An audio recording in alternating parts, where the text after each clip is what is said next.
Morning, everybody. I'll be just copying this a second. And I think this is it. And then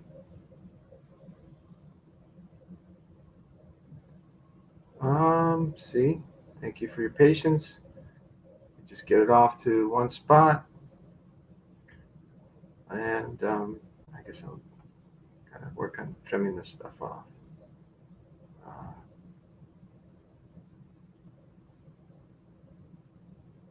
Okay.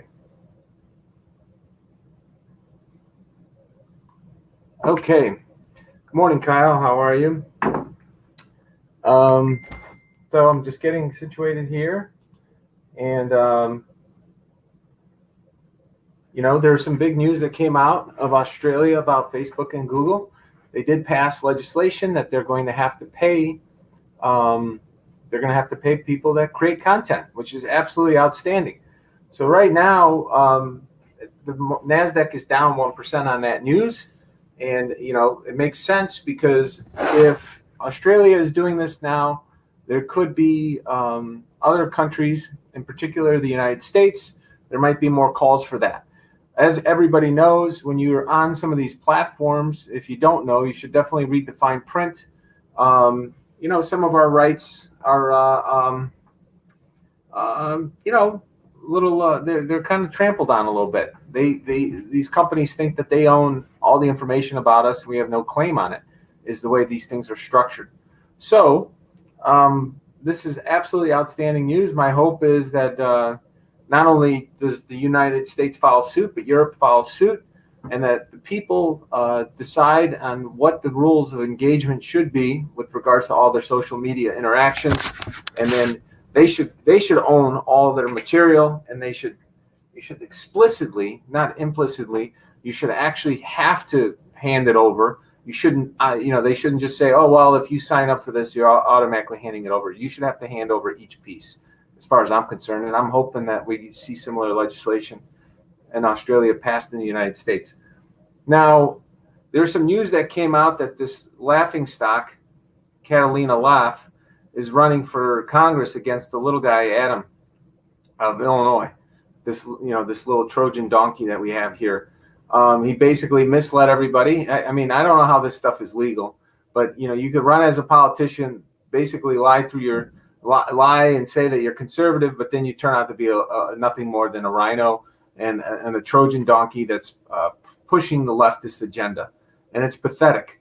And so this Catalina, who did horribly last year when she ran in Illinois 14 against the Undertaker, who believes that it's okay to kill a baby minutes before it's born, and misled everybody by saying she's a nurse, even though she never practiced, but she has a nursing certificate or something. Anyways, one of Obama's lackeys, she ran, lost in the primary, and now she's making another run. And, some people are saying, why am I calling her the laughing stock or the laughing stock? I guess her last name's Laugh. And this is a little harsh and overly critical for someone who starts their day with prayer every day. So I just want to respond to some of those comments. Number one, just because I start with prayer every day, I do have a very strong faith in God. Everybody who knows me knows that. And if you don't know that by now, hopefully you're learning that I do. I still have a right to speak my mind, and I do believe in the First Amendment, to call out stupidity getting attention, and I'm sorry. The fact that she has bounced around and boasts about it, I do not view this as a strength for someone who wants to represent 700,000 to 800,000 people in Congress. That's not funny. And then she couldn't answer questions, I think it was nuclear power or something. I have to go back and look. I just know that she is so out there with regards to her spectrum of intelligence relative to what's needed that we have a big issue. I don't want somebody who doesn't take the study of knowledge, the study of the issues seriously running for politics. She might be a very nice young woman doing, maybe she'd be really good as an Uber driver again, which I know she had that on her LinkedIn profile. Uber drivers are great. Cab drivers are great. So are limo drivers. And, maybe she'll do something else where, she doesn't need to have the raw horsepower to solve problems. But I don't believe she has it. And I'm tired of looking the other way and letting people slip in that really don't know how to solve things. And it's aggravating. And I think there's a lot of people that feel frustrated like me.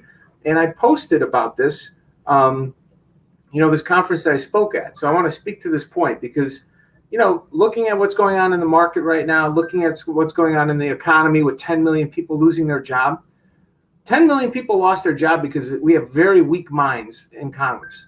And, I hate that. Let's cut to the chase. We don't have a lot of really smart people in Congress. I think everybody can agree with that statement.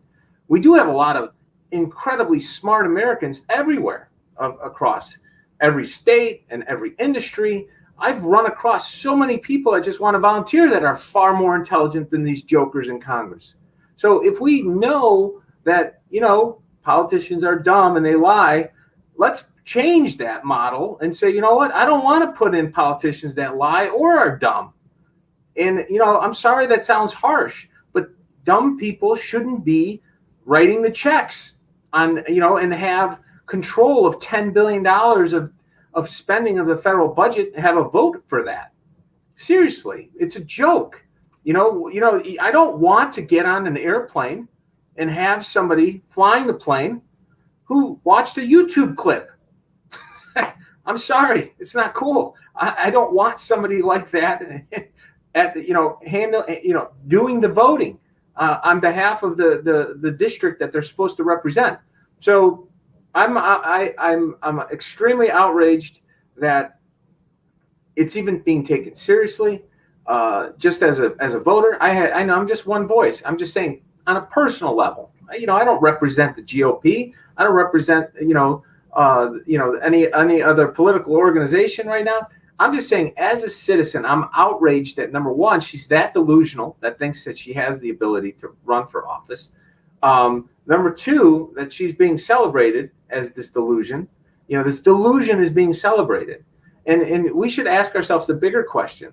In society, when we start elevating people that are just clueless, and then for her in a clip, and I want to respond to this as well. Somebody said, I don't understand, Bobby.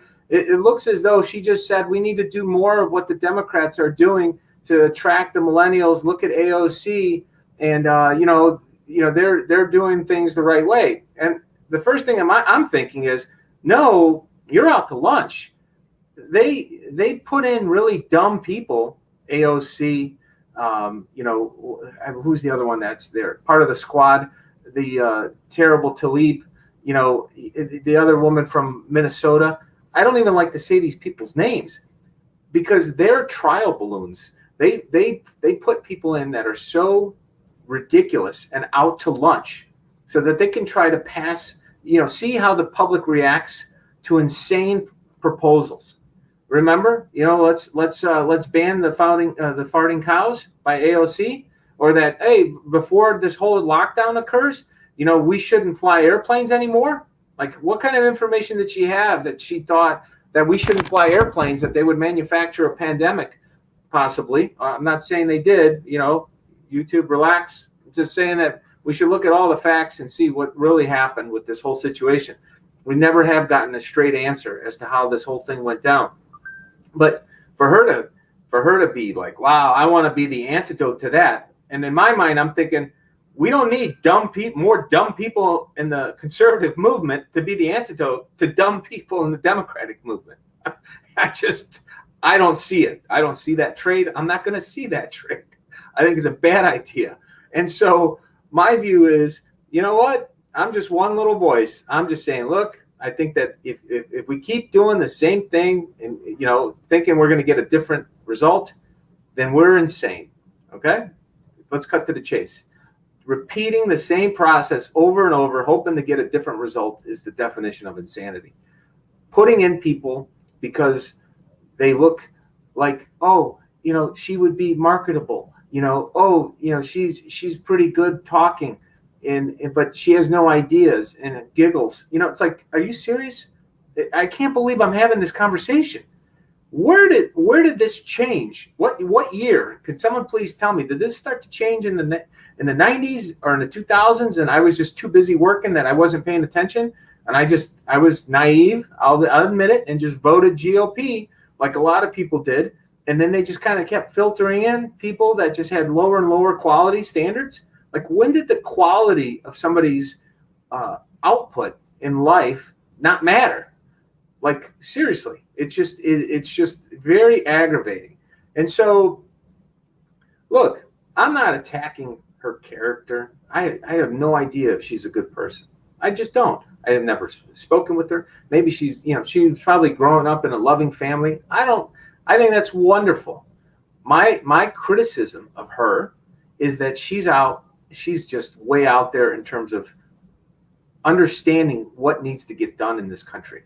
We have massive issues, not just in Illinois, I'm sure in her district, I'm sure across the country. We have China trying to continue to infiltrate us from within. We have massive budget problems. We have lockdowns and businesses shutting down.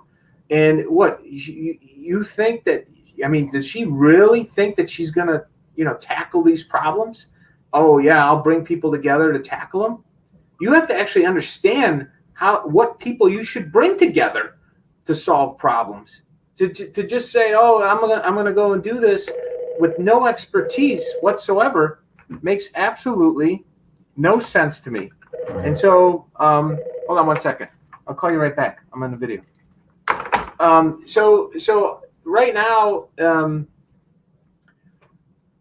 it's a mess. Illinois GOP is a mess. This whole thing is a mess.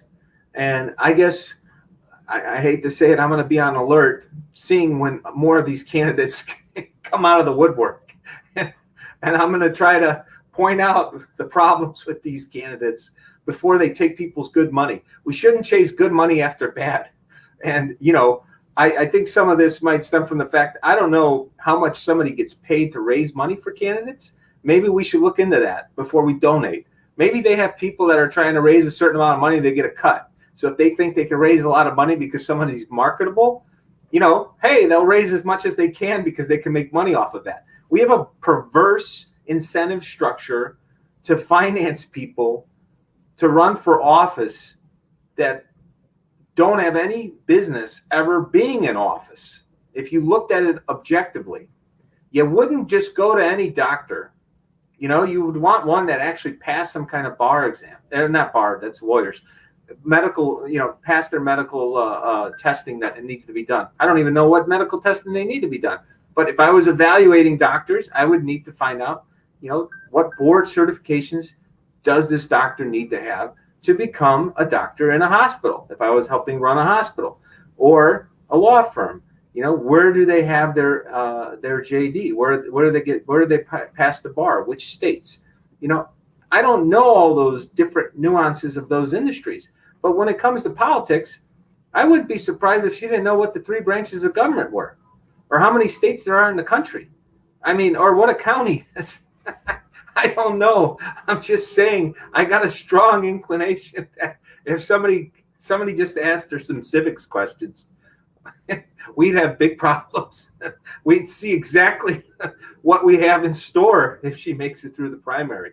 But anyways, with that being said, little Adam Kinzinger, I think he's a brother from another mother, from Adam Schiff of California. Is that how you pronounce it? Schiff or Schiff? I'm not sure. I think it's a TT, or is it FF? Adam Schiff. Okay, Adam Schiff of California. I think those two are cut from the same cloth. One happens to say they're a Republican. The other one's definitely a lunatic lefty out of California. But she's going to try to run against little Adam Schiff, Adam Kinzinger of Illinois. And I think this is a ploy. I think it's going to be a switcheroo. Adam probably made some kind of backdoor deal with the GOP of Illinois that's been compromised. We have like less than 1 out of every 11 spots in the state legislature held by true Republicans. Most of these people are just Trojan donkeys and rhinos, at least 2/3 of them, probably more than Congress of 70%. So Illinois is about 30% Republicans on paper. But the reality is far less than 10%, maybe 9% of that 30 number are true Republicans. The rest, they think it's okay to have abortion, probably up to the minute of birth as well. They think expanding government's okay. All that stuff is totally fine. They're really good liberals. And so Adam might have worked out a deal with this corrupt GOP that we have in Illinois to say, hey, I may want to run against Tammy Ain't Worth a Flying Duckworth. And you know what? We'll let little Catalina in. Maybe she'll run against me in the primary. I turn around and drop out, and I'm going to run for Senate. And I got news for you. If that little guy runs, I'm going to put together an exploratory committee and run as an independent for U.S. Senate. I have no interest in entering politics. I want to be building things behind the scenes. I'm still doing this other stuff with building out the infrastructure with data nationwide for voting stuff. But I will throw my hat in the ring just to debate the little guy. And if I get enough signatures, and I will turn around and hammer him on everything that he's doing, because we're going to just have two Democrats. If Kinzinger runs for Senate and Tammy Ain't Worth the Flying Duck runs for Senate, we have two Democrats. I figure, as President Trump would say, what do I got to lose? I might as well just say, I'm going to run as an independent. This is what I'm going to do for the Americans of African heritage community. We're going to push education. We're going to cut taxes, set up free trade zones in areas that have a lot of blight and have been run down. You know, there's a very large Polish population in Illinois, over 1 million Poles. I'm Polish. I speak Polish. I need to brush up on it a little bit. I would try to build a coalition with Polish people that are hardcore Republicans. A lot of Republicans don't realize how hardcore 99%, probably 95% of Polish people are. We don't trust government to do this stuff. So I would want to go in there and help dismantle all of these hooks into all of us.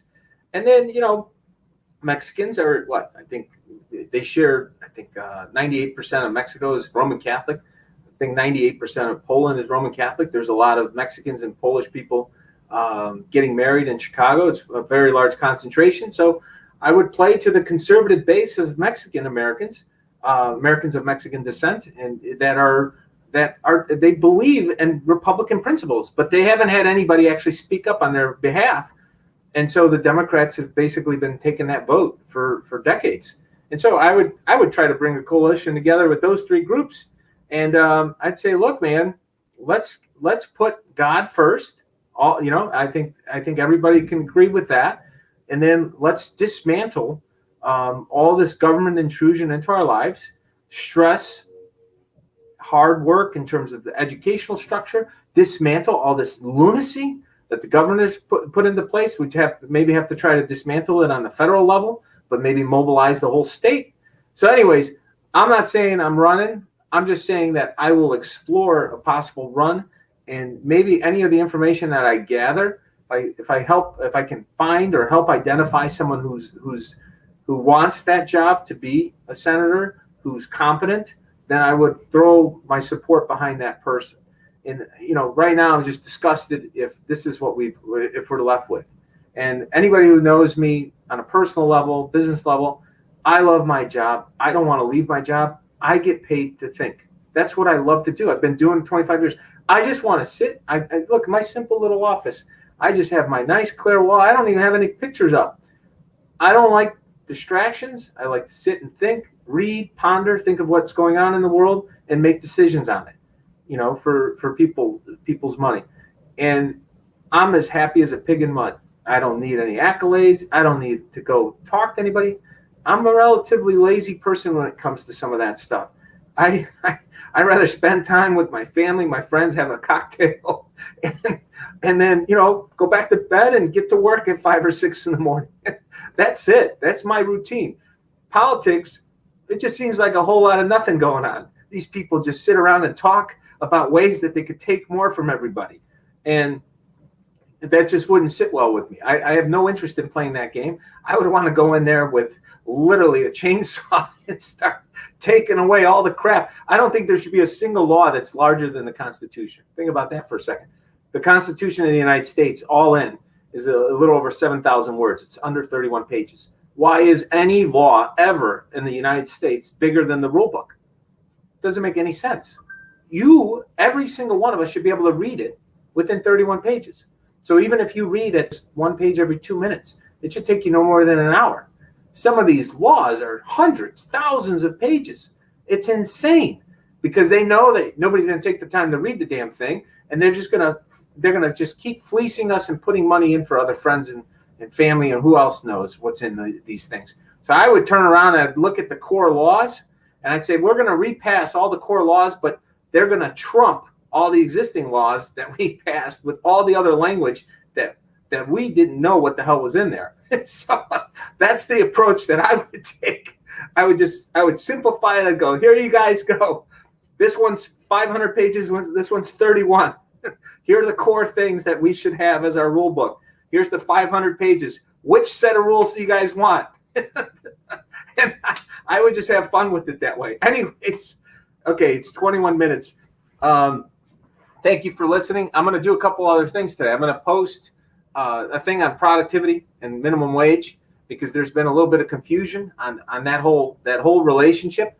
And once again, this goes back to education. Our school system is doing a horrific job explaining or teaching economics. I'm talking about aggregate results. There's always going to be some great teachers in economics and great students that learned along the way. I'm saying in aggregate, American business owners, the American public, does not know economics to the level it should know it as we are economic agents in the capitalist system. If we did in aggregate as a nation, we wouldn't have a lot of this mess. So I'm going to try to break that down in the layman's terms and explain it from the concept of how companies, a small business, can deal with minimum wage increases. So hopefully small business owners watch it. I think it might be able to help with any type of increases that occur and how to think about the problem so that it doesn't impact your margins. But I'll do that later. The other thing I'm going to do is I'm going to post some Bitcoin videos probably by the end of the day, maybe a little sooner, just explaining Bitcoin and the concept of money and why, and just kind of break that down because I think a lot of people aren't sure if it's a stock or if it's money or if it's currency, what exactly is it? So I want to kind of break that down. That's recorded. I just need to clean up the footage, and you'll see me pre-COVID in some of the footage. I think I picked up like 10 pounds or so because of this whole COVID situation. So I need to get healthier again. But maybe that's why I wear black all the time. Makes me look a little thinner. but anyways, we got I'm going to do that, and then I'll do a market update a little later. So everybody, thank you so much for chiming in. I appreciate it, and I got to get back to work. But friends don't let friends vote for dumb or dishonest politicians. That's the way I'd like to end it. God bless you, your family, and your friends, and may God continue to bless America. Peace be with you, and create a wonderful day today. Thank you.